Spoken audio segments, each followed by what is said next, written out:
प्रकृति और पुरुष दोनों को ही अनादि कहा गया है। प्रकृतिम पुरुषम चैव विद्य अनादि उभावपि। अनादि होते हुए भी दोनों का स्वभाव अलग अलग है। प्रकृति में तो निरंतर क्रिया होती है, किंतु पुरुष में क्रिया होती ही नहीं। दोनों के इस भेद को ठीक तरह से समझ लेना चाहिए। शास्त्रों में वर्णन आता है कि प्रकृति की एक अक्रिय अवस्था है और एक सक्रिय अवस्था है, परंतु वास्तव में सक्रिय अवस्था की अपेक्षा से अक्रिय अवस्था कही जाती है। प्रकृति की सूक्ष्म क्रिया अक्रिय अवस्था में कभी बंद ही नहीं होती। जैसे हम कभी जागते हुए काम धंधा करते हैं और कभी सब काम धंधा छोड़कर नींद लेते हैं, परंतु शरीर के नाश की क्रिया कभी बंद नहीं होती। नींद में भी 3 तरह की क्रिया होती है। एक क्रिया नींद के पकने की होती है, एक क्रिया थकावट मिटकर ताजगी आने की होती है, और तीसरी एक क्रिया शरीर के नष्ट होने की, उम्र नष्ट होने की होती है। नाश की यह क्रिया स्वतः स्वाभाविक निरंतर होती रहती है। जब सृष्टि पैदा होती है तब भी यह क्रिया होती है, और जब सृष्टि का लय हो जाता है तब भी यह क्रिया होती है। सृष्टि का लय होने पर प्रकृति निष्क्रिय कही जाती है, पर किस विषय में? सृष्टि रचना के विषय में। वास्तव में प्रकृति कभी निष्क्रिय नहीं होती। जागृत में, स्वप्न में, सुषुप्ति में, मूर्छा में, समाधि में, सर्ग में, प्रलय में, महासर्ग में, महाप्रलय में, हर समय प्रकृति में क्रिया होती रहती है। मन, बुद्धि, इंद्रियां, शरीर, धन, संपत्ति, वैभव आदि तथा तारे, नक्षत्र, सूर्य, चंद्रमा, पृथ्वी, समुद्र आदि जितना दृश्य प्रकृति का कार्य दिखाई देता है, सब में प्रतिक्षण क्रिया हो रही है। इस प्राकृत क्रिया में उत्पत्ति और विनाश का एक क्रम चलता है, और यह क्रम ही स्थिति रूप से दिखाई देता है। वास्तव में स्थिति है नहीं। जैसे हम कहते हैं कि गंगा जी का जल कल की जगह ही बह रहा है, तो इसमें 2 बातें हैं, कल की जगह और बह रहा है। तात्पर्य है कि कल की जगह दिखाई देने पर भी जल स्थिर नहीं है, प्रत्युत वह निरंतर बह रहा है। इसी तरह ये शरीर, संसार स्थिर दिखाई देते हुए भी निरंतर बह रहे हैं, नाश की तरफ जा रहे हैं, परंतु परमात्म तत्व और अपने स्वरूप में क्रिया नहीं है, आत्मा में क्रिया नहीं है। ये सदा ज्यों के त्यों रहते हैं। अगर इनमें किंचित मात्र भी क्रिया होती तो ये सदा ज्यों के त्यों नहीं रहते, अपितु बदल जाते। प्रकृति की प्रत्येक क्रिया हमारे स्वरूप से निरंतर अलग हो रही है, और अलग है, यह सबका अनुभव है कि बालकपने में मैं ऐसा करता था और आज मैं ऐसा करता हूं, परंतु बालकपने में मैं जो था वही मैं आज हूं। बालक से जवान और जवान से बूढ़ा हो गया, यह प्राकृत क्रिया हुई, और मैं वही हूं, यह अक्रिय स्वरूप हुआ। बालक से जवान और जवान से बूढ़ा होने के लिए कोई उद्योग नहीं करना पड़ता, अपितु यह परिवर्तन रूप क्रिया शरीर में स्वतः स्वाभाविक हो रही है। स्वयं ने शरीर के साथ अपना संबंध मान लिया, इसलिए शरीर में होने वाली क्रिया अपने में दिखाई देने लग गई। जैसे मैं बालक हूं, मैं जवान हूं, मैं बूढ़ा हूं, मैं रोगी हूं, मैं निरोग हूं आदि। शरीर के साथ अपना संबंध मानना ही अज्ञान है, और शरीर को स्वयं से सर्वथा अलग अनुभव कर लेना ही ज्ञान है। साधक को ऐसा अनुभव करना चाहिए कि जितनी भी क्रिया होती है वह सब शरीर में ही होती है, उम्र भी शरीर की ही होती है, आत्मा की उम्र नहीं होती। काल भी शरीर को ही खाता है, चाहे स्थूल शरीर की क्रिया हो, चाहे सूक्ष्म शरीर का चिंतन मनन ध्यान आदि, चाहे कारण शरीर की समाधि हो, सबको काल निरंतर खा रहा है, परंतु स्वयं को आत्मा को काल नहीं खाता। आत्मा में कोई क्रिया नहीं है, वह संपूर्ण क्रियाओं का साक्षी है। उस क्रिया रहित स्वयं में अपनी स्वाभाविक स्थिति का अनुभव करना ही मुक्ति है, और क्रिया सहित शरीर में स्थित होना ही बंधन है। क्रिया और अक्रिया को दूसरे शब्दों में प्रवृत्ति और निवृत्ति भी कह सकते हैं। संसार की प्रत्येक प्रवृत्ति की स्वतः निवृत्ति हो रही है। प्रवृत्ति के समय भी निवृत्ति ज्यों की त्यों विद्यमान है। हम सोते हैं, जागते हैं, बैठते हैं, चलते हैं, सुनते हैं, बोलते हैं, तो इन सब क्रियाओं में भी नाश की तरफ जाने वाली क्रिया निरंतर हो रही है। यह निवृत्ति नित्य है, इसका कभी नाश नहीं होता।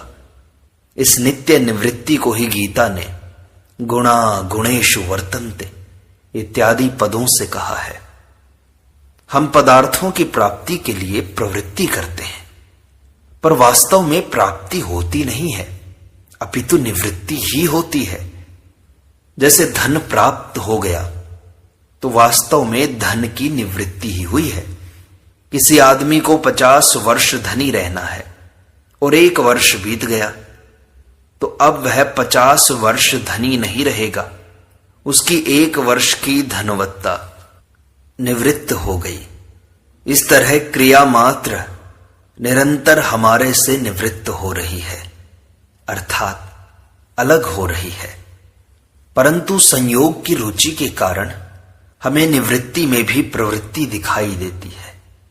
अगर संयोग की रुचि मिट जाए तो नित्य योग की प्राप्ति हो जाएगी। अपने स्वरूप में अथवा परमात्म तत्व में अपनी स्थिति का नाम नित्य योग है। इस नित्य योग की प्राप्ति के लिए ही सब साधन है। यह नित्य योग ही गीता का योग है, जिसकी परिभाषा भगवान ने 2 प्रकार से की है। समता का नाम योग है, समत्वम योग उच्यते, और दूसरा दुख स्वरूप संसार के संयोग के वियोग का नाम योग है। तम विद्या दुख संयोग वियोगम योग संजितम। चाहे समता कह दो, चाहे संसार के संयोग का वियोग कह दो, दोनों एक ही हैं।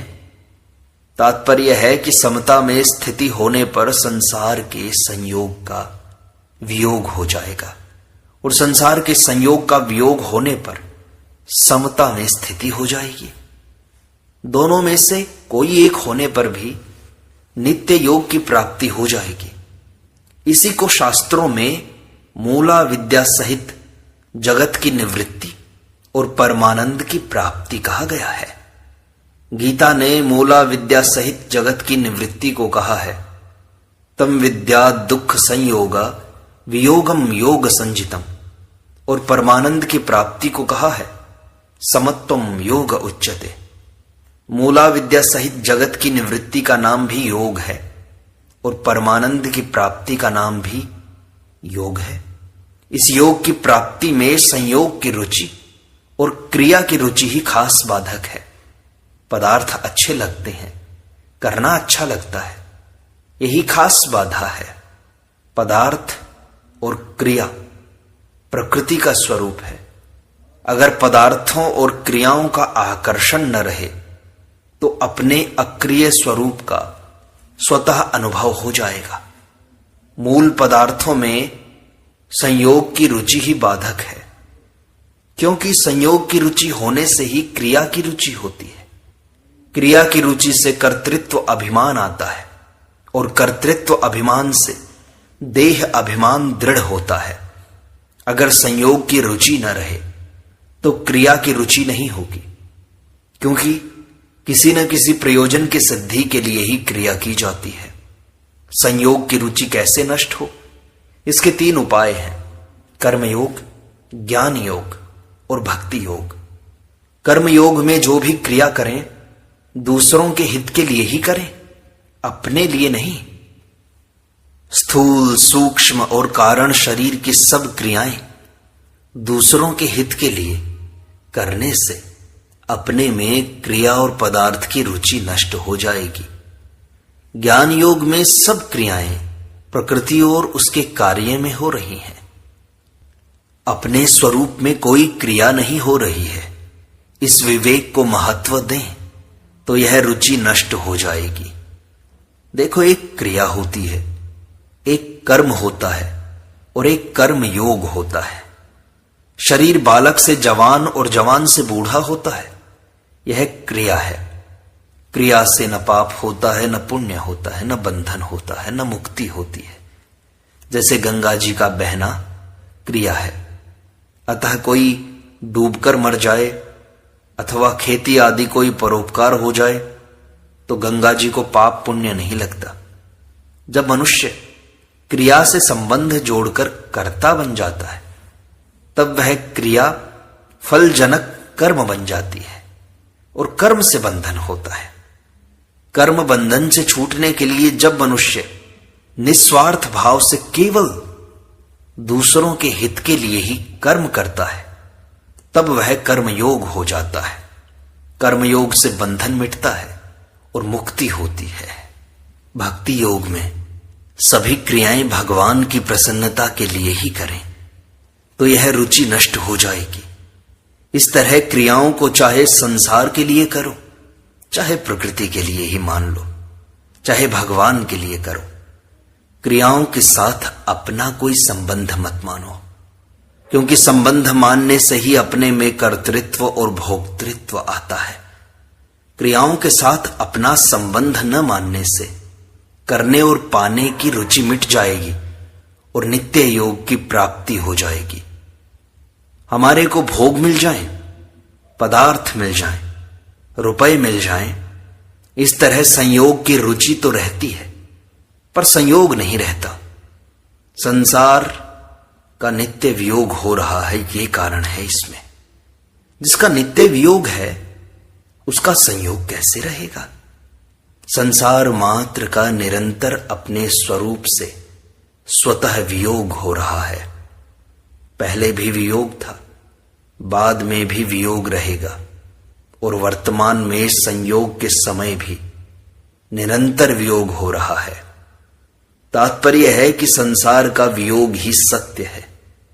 वियोग होने पर फिर संयोग हो जाए इसका तो पता नहीं, पर जिसका संयोग हुआ है उसका वियोग अवश्य होगा, क्योंकि संसार का संयोग अनित्य है और वियोग नित्य है।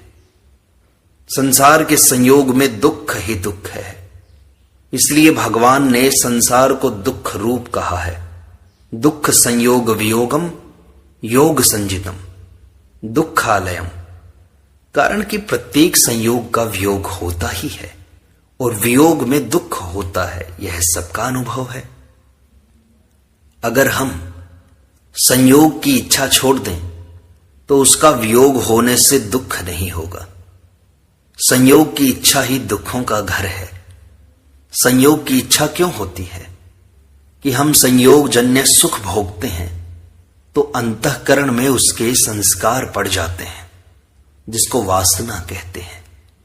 फिर जब भोग सामने आते हैं तब वह वासना जागृत हो जाती है, जिससे संयोग की रुचि पैदा होती है। संयोग की रुचि से इच्छा पैदा हो जाती है। इसलिए भगवान ने कहा है कि संयोग जन्य जितने भी सुख हैं वे सब आदि अंत वाले और दुखों के कारण हैं, अर्थात उनसे दुख ही दुख पैदा होते हैं। इसलिए विवेकी मनुष्य उनमें रमण नहीं करता, कारण कि संयोगजन्य सुखों का वियोग होगा ही। अगर उनमें रमण करने की इच्छा करेंगे तो वह दुख ही देगा। संपूर्ण प्राकृत पदार्थों और क्रियाओं का निरंतर ही हमारे स्वरूप से वियोग हो रहा है। यह वियोग करना नहीं पड़ता, अपितु स्वतः स्वाभाविक तथा सहज ही वियोग होता है। इस वियोग को हम स्वीकार कर लें, अर्थात संयोग काल में ही वियोग का अनुभव कर लें, तो संयोग की इच्छा मिट जाएगी।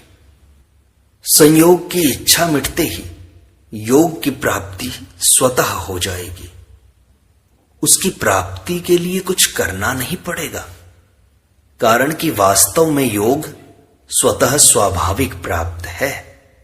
शरीर की जागृत, स्वप्न, सुषुप्ति, मूर्छा और समाधि अवस्था में तथा संसार की सर्ग, प्रलय, महासर्ग और महाप्रलय अवस्था में भी योग ज्यों का त्यों है। संपूर्ण देश, काल, क्रिया, वस्तु, व्यक्ति, अवस्था, परिस्थिति, घटना आदि में ज्यों का त्यों रहने से इसको नित्य योग कहते हैं। जिसका निरंतर वियोग हो रहा है उसके संयोग की इच्छा छोड़ दो तो योग की प्राप्ति हो जाएगी, अथवा एक है रूप परमात्म तत्व में स्थित हो जाओ तो योग की प्राप्ति हो जाएगी और संसार का स्वतः वियोग हो जाएगा। दोनों में किसी एक को कर लो तो दोनों अपने आप हो जाएंगे। इसमें एक मार्मिक बात है कि अलग उसी से होना है जो पहले से ही अलग है तथा अलग हो रहा है, और प्राप्ति उसी की करनी है जो पहले से ही प्राप्त है। हमें संसार से अलग होना है तो संसार सदा ही हमसे अलग है, और परमात्मा को प्राप्त करना है तो परमात्मा सबको सदा प्राप्त है। तात्पर्य है कि संसार का वियोग और परमात्मा का नित्य योग क्रिया साध्य नहीं है, अपितु ये दोनों सहज तथा स्वाभाविक हैं। आवश्यकता केवल माने हुए संयोग की रुचि मिटाने की है। चाहे माने हुए संयोग की रुचि मिटा दो, चाहे परमात्मा के साथ अपने नित्य योग की पहचान कर लो, जो पहले भी था, बाद में भी रहेगा और अब भी ज्यों का त्यों है। जिज्ञासा का विषय वास्तव में जीव और जगत है, परमात्मा नहीं। कारण कि जिज्ञासा अधूरी जानकारी में, संदेह में होती है, अर्थात जिस विषय में हम कुछ जानते हैं और कुछ नहीं जानते, वहां जिज्ञासा होती है।